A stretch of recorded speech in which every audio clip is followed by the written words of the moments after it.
Et toi, je te vois là, en train de te curer le nez. C'est dégueulasse. Salut les geeks, quoi de neuf sur la toile? On va voir ça tout de suite.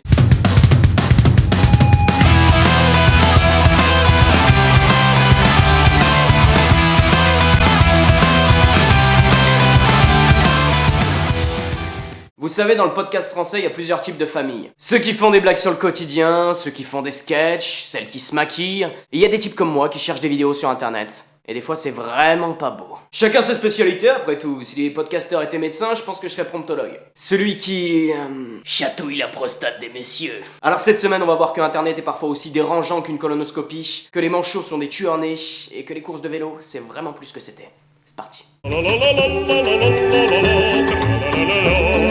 Je suis le boss, j'ai tout compris à la vie, et la vie, je vais vous l'apprendre. Je me lève tous les matins avec un grand sourire, puisque je sais que en me réveillant, je vois un mec beau, fort, intelligent, admirable. Chaque semaine, je me tape la vidéo d'un mec qui a un ego aussi démesuré qu'une américaine accro au fast-food. Je me demande pourquoi toute une génération de jeunes est devenue à ce point aussi bête. Tiens, on a qu'à dire que c'est à cause de la drogue. Ouais gros, t'as raison. Ou des jeux vidéo, c'est bien connu, ça rend fou. Et ça va mec, je vais bien.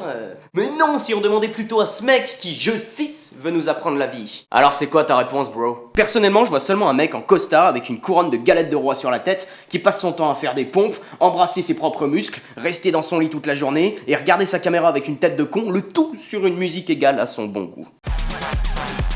Et finalement, c'est notre champion de la semaine dernière, Margarita Truc, qui nous donne la réponse en commentaire. S'il vous plaît. Arrête tes vidéos, tu copies trop sur Michael Vendetta et Guillaume Margarita Chose. Vendetta? La télé-réalité? Ah, c'était ça la réponse? Comme quoi un simple bouton de télécommande est parfois beaucoup plus destructeur que toute une plantation de bœufs. Ou qu'une armée de manchots des Galapagos. Нет, это не...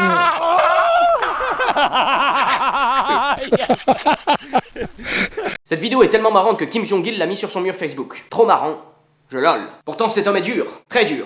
Et toi là-bas je te vois déjà faire une blague sur le mot dur, alors tu arrêtes. Tu me connais bien petit, trop bien.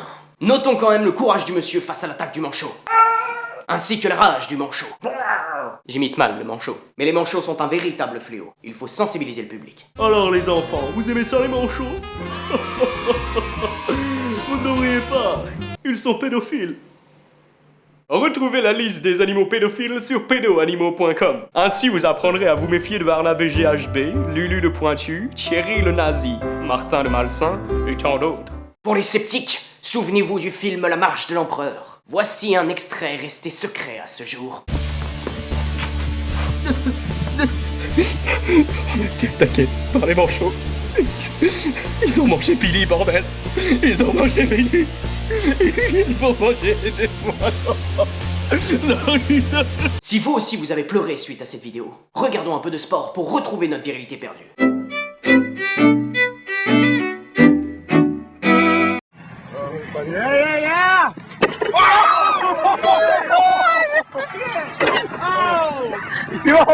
C'est vrai que le vélo c'est toujours plus sympa quand on place des pièges sur la route. Je suis sûr que je regarderais le Tour de France s'il y avait des pièges à loups un peu partout, des lasers, des zombies. Mais ce pauvre cycliste se tape la tête la première sur le sol et la seule réaction qu'il y a c'est... Si vous avez rigolé à cette vidéo, vous irez en enfer. J'ai rigolé plusieurs fois. Je t'ai réservé un carré VIP en bas. On va se marrer chez Lulu. Mais on lui demande quand même s'il va bien après. Ça va question de politesse. Cette vidéo se passe aux États-Unis. Là-bas, ils ont un don pour transformer un sport impopulaire en quelque chose de épique. Regardez plutôt. Des hommes de tout le pays se battent pour gagner la somme de 500 000 $ dans un combat à vélo. Une seule règle. Il n'y a pas de règle. Des courses, des chutes, des explosions, du sexe. Bike Champion 2011. La confrontation. Tout ce qu'on fait, on le fait mieux que vous. Vous avez peut-être la technique, mais nous, on a la science infuse. Salut les geeks!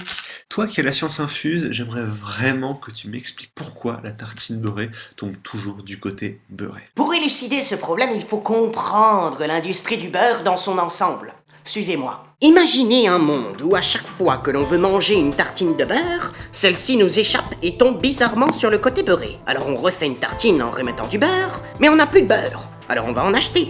Et le cercle infernal de la consommation de beurre se met en place. Ce n'est pas une fiction, les grands patrons de groupes de beurre ont rajouté des métaux dans leurs produits, tels que le fer, du zinc ou du plomb, pour qu'ils tombent directement sur la partie beurrée. Arnaque, complot, mensonge, SLG c'est aussi de l'information. Allez les geeks, c'est fini pour aujourd'hui, mais avant vous pouvez cliquer juste ici pour découvrir un court-métrage que l'on a réalisé avec les copains, c'est vraiment très sympathique, alors cliquez dessus. En attendant, je vous donne rendez-vous le week-end prochain pour un nouvel épisode. N'oubliez pas de vous abonner en cliquant juste ici là, et découvrez la vidéo bonus de la semaine en cliquant juste là. Sur ce, je vous laisse, et n'oubliez pas...